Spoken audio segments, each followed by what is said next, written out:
Welcome to the story. Don't forget to like, subscribe, and support me. The air was heavy with the scent of damp earth and moss as Darren made his way through the narrow, winding paths of the mountains. The sun had just dipped below the horizon, casting the world into a cool twilight that made the shadows stretch and twist in ways that played tricks on his mind. The villagers often warned of dangers in these parts, ancient spirits and creatures best left undisturbed, but Darren wasn't one to heed idle warnings. He was a mage, young and curious, with a hunger for knowledge that couldn't be sated by the simple charms and incantations he'd learned back in his village. Tonight, that curiosity had led him deep into the mountains, far beyond where any sane person would venture. There was a cave here, or so the rumors said, a place where the remnants of the old world still lingered.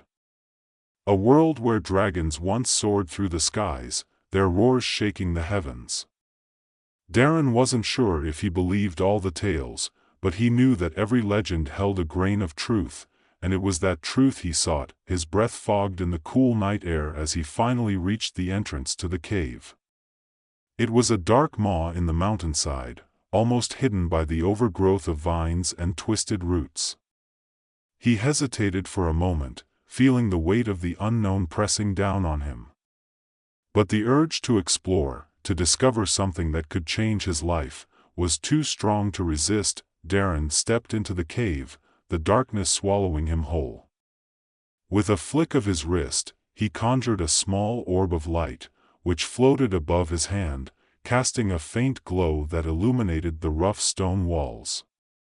The air inside was stale and carried a faint metallic tang that made him wrinkle his nose. The ground was uneven, the stones slick with moisture, forcing him to move carefully as he ventured deeper. The cave twisted and turned, leading him further into the mountain's depths. The deeper he went, the more he felt a strange sensation building in his chest, a mixture of anticipation and unease. It was as if the very air around him was alive, charged with some ancient, unseen force. After what felt like an eternity, the passage finally opened up into a large chamber. Darren's breath caught in his throat as he stepped inside, his eyes widening at the sight before him. The chamber was vast, its ceiling lost in the darkness above, and at its center stood a pedestal carved from dark stone. On that pedestal rested a crystal, unlike anything Darren had ever seen. The crystal was roughly the size of a man's fist, its surface smooth and flawless, yet it seemed to pulse with an inner light. As Darren approached, he could see faint wisps of smoke swirling within, twisting and turning in a dance that was almost hypnotic. He reached out, his hand trembling as it neared the crystal, and the moment his fingers brushed against it, a shock of energy shot through him. He gasped, stumbling back as a voice echoed in his mind, deep and resonant, filled with power and ancient wisdom. "Who dares disturb my slumber?" The voice demanded, sending shivers down Darren's spine. He looked around, but there was no one else in the chamber. The voice had come from within the crystal. I'm Darren," he stammered, unsure if he was speaking aloud or if the words were only in his mind. "Who are you?"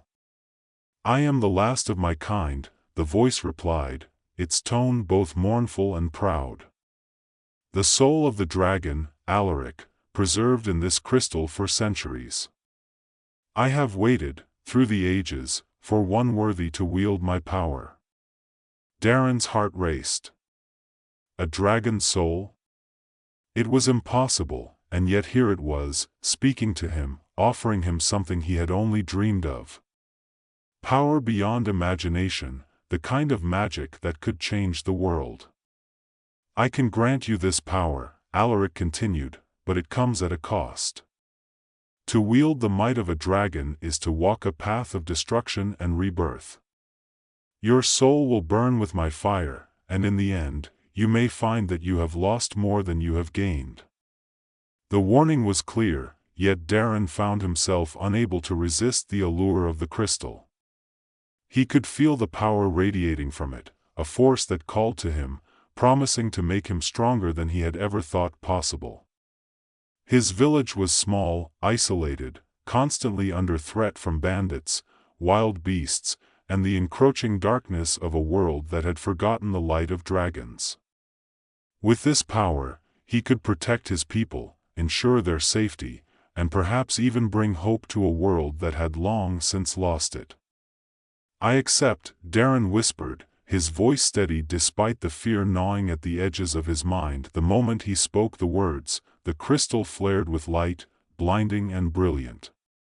Darren cried out as the energy surged through him, filling every fiber of his being with searing heat. It was as if his very soul was being reforged in the fires of a dragon's breath. Pain and power intertwined, leaving him gasping on the cold stone floor of the cave. When the light finally dimmed, Darren lay there, panting, his body trembling from the aftershocks of the experience. He could feel the change within him. His magic was stronger, more potent, but there was something else, too. A presence in the back of his mind, ancient and powerful, watching his every move. "The bond is made," Alaric's voice echoed in his thoughts.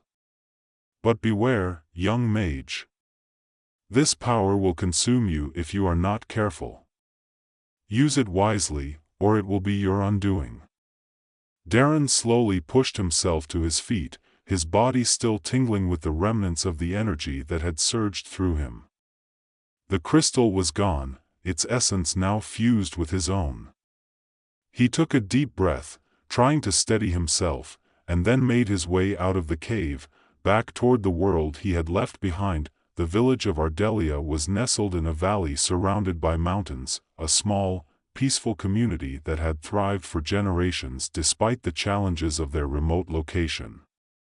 The people lived simple lives, tending to their crops and livestock, and relying on Darren for their magical needs. He had always been respected, but now, as he returned to the village with the power of the dragon soul coursing through him, he could feel their gazes upon him, filled with a mixture of awe and fear. It wasn't long before they began to notice the changes. Darren's magic, once subtle and precise, had become more powerful, almost aggressive in its intensity. He could summon fire with a mere thought, control the weather, and heal wounds that should have been fatal. The villagers, at first grateful, soon began to whisper among themselves, wondering if the young mage they had known for years was still the same person. Darren tried to reassure them, to show that he was still their protector, but he could feel the dragon's influence growing within him. His temper flared more easily, and his dreams were haunted by visions of fire and destruction, of ancient battles fought by beings far more powerful than any human. Alaric's voice was always there, a constant presence, urging him to use the power he had been given, to embrace his new strength and become something more than just a village mage. But with each use of the dragon soul's power, Darren could feel a piece of himself slipping away. The line between his own thoughts and those of the dragon became blurred, and he began to question his every decision. Was he protecting his people, or was he simply fulfilling Alaric's ancient desires? The doubt gnawed at him, but the allure of the power was too strong to resist. It wasn't long before word of Darren's newfound abilities spread beyond the village. The kingdom of Valoria, ever watchful of those who might challenge its authority, sent envoys to Ardelia to investigate. When they returned with tales of the young mage who could wield the power of a dragon, the king himself took notice. King Alden of Valoria was a man who ruled with an iron fist, his kingdom built on the foundations of strength and fear. He saw in Darren a potential threat, one that could not be allowed to grow unchecked. And so, he sent his most trusted knights and mages to Ardelia, with orders to bring Darren back to the capital, by force if necessary. The night they arrived, the village was plunged into chaos. The king's forces descended upon Ardelia with the precision of a well-oiled machine, their orders clear: capture the mage, and eliminate anyone who stood in their way. Darren was in his home when the attack began, his mind lost in the ancient memories of Alaric's life, a life filled with battles, conquest, and the relentless pursuit of power. He was jolted back to the present by the sound of screams, the clash of steel, and the unmistakable crackle of magic being unleashed. He rushed outside, his heart pounding with a mixture of fear and anger, and saw the destruction being wrought upon his village. The king's knights moved with ruthless efficiency, cutting down anyone who resisted, while the mages cast spells that set homes ablaze and turned the very earth against the villagers. "Use the power," Alaric's voice urged, cold and commanding. "Show them the might of a dragon. Make them fear you." For a moment, Darren hesitated, the weight of the decision pressing down on him like a physical force. But as he watched a group of knights surround a young girl, their swords drawn, something inside him snapped. The dragon's fury surged to the forefront, and before he even realized what he was doing, Darren raised his hand and unleashed a torrent of flame. The fire roared across the village square, engulfing the knights in an instant. Their screams filled the air as they were consumed by the inferno, and the villagers, who had once looked to Darren for protection, now cowered in terror. But Darren was no longer in control. The power of the dragon's soul had taken hold, and he could feel Alaric's presence more strongly than ever. The ancient dragon's desires, buried for centuries, now burned brightly in Darren's mind, desires for destruction, for vengeance, for domination. "Destroy them all," Alaric commanded, his voice a whisper of death in Darren's ear. "Leave nothing but ash in your wake." Darren struggled to resist, to regain control, but it was like trying to hold back a raging river with his bare hands. The dragon's power was too strong, and with each passing moment, Darren felt his own will slipping away, buried beneath the weight of Alaric's influence. As the battle raged on, an old, cloaked figure appeared at the edge of the village. He moved with a quiet grace, his eyes hidden beneath the shadow of his hood, but there was an aura of wisdom and power about him that commanded attention. This was Eric, the old mage from the capital, who had once studied the ancient dragons and knew more about their lore than anyone else alive. Eric approached Darren, his heart heavy with the knowledge of what had transpired. He had hoped it wouldn't come to this, that the young mage might find a way to control the power without succumbing to it. But as he looked into Darren's eyes, he saw the truth. The dragon's soul had taken root, and if something wasn't done soon, it would consume the boy entirely. "Darren," Eric called out, his voice cutting through the chaos like a blade. "You must stop this. The power you wield is not your own, it is the dragon's, and it will destroy you if you let it." Darren turned to face the old mage, his eyes glowing with an unnatural light, the flames of the dragon's soul burning bright within him. "I can't," he replied, his voice laced with desperation and fear. "I can't control it. It's too strong." Eric stepped closer, his gaze steady and calm. "There is a way, but it will come at a great cost. You must sever the bond between you and the dragon's soul, or it will consume you entirely. You must give up the power." The word struck Darren like a physical blow. Give up the power?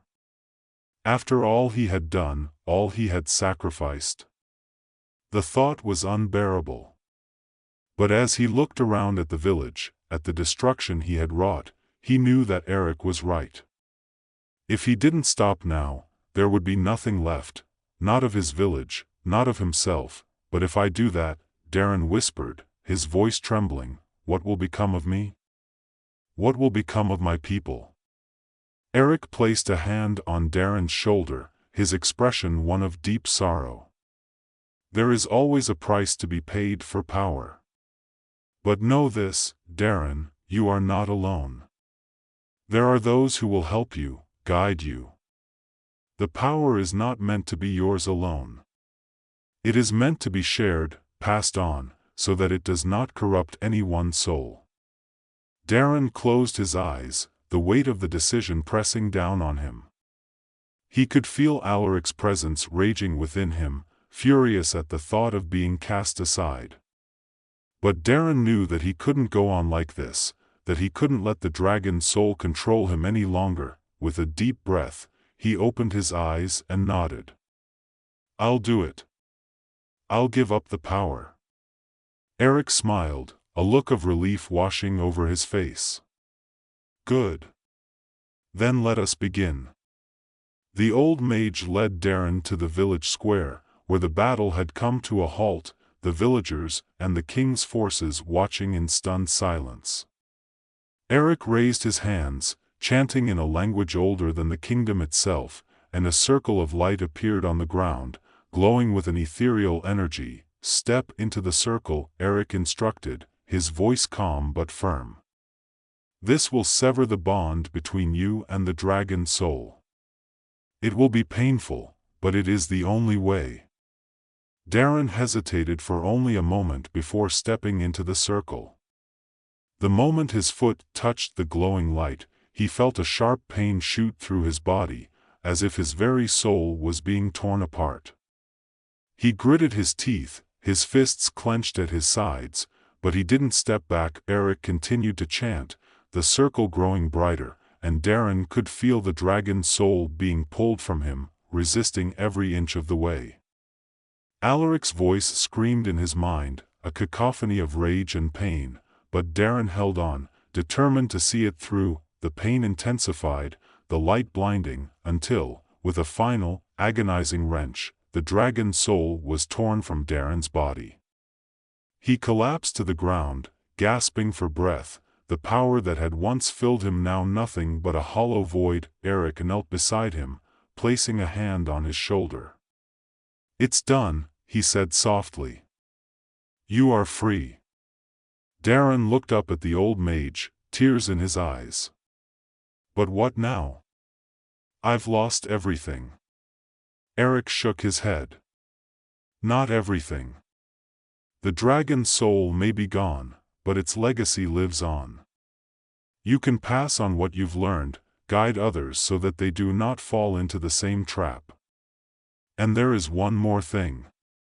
He reached into his cloak and pulled out a small, glowing crystal, similar to the one Darren had found in the cave, but smaller, less intense. "This is a fragment of the dragon's soul, uncorrupted. It still holds great power, but it will not consume you as the other did. Use it wisely, and when the time comes, pass it on to the next generation." Darren took the crystal, feeling its warmth in his hand.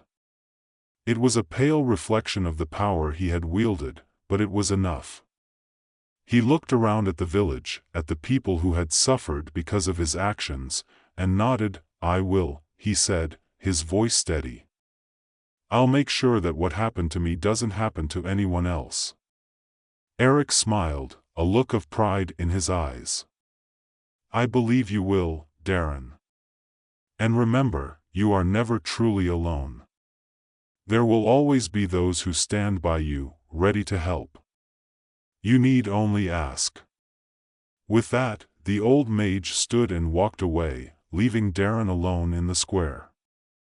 The villagers began to approach, cautiously at first, but as they saw the change in him, their fear began to fade. Darren looked down at the crystal in his hand, feeling the weight of the responsibility it carried, but also a sense of hope. He had made mistakes, terrible mistakes, but he had also learned from them. And now, with the dragon soul's legacy in his hand, he had a chance to make things right. As the sun began to rise, casting its warm light over the village, Darren knew that this was only the beginning. The power of the dragon soul was not something to be feared, but something to be respected, to be used with wisdom and restraint. And he would make sure that those who came after him understood that, so that they too could wield the power without being consumed by it. Darren turned and began to walk toward the edge of the village, the crystal glowing softly in his hand. He knew that there were still challenges ahead, still battles to be fought, but for the first time in a long while, he felt ready to face them. The road ahead was uncertain, but he was no longer afraid. He had faced the dragon's fire and emerged on the other side, not unscathed, but stronger, wiser. And as he looked out at the mountains in the distance, he knew that he would continue to walk this path, not just for himself, but for all those who would follow in his footsteps. The dragon's legacy would live on, not in destruction, but in the hope of a better future. And Darren would be its guardian, until the day came when he would pass the torch to the next generation. And so, with a sense of purpose and determination, Darren set out on his journey, ready to face whatever the future held.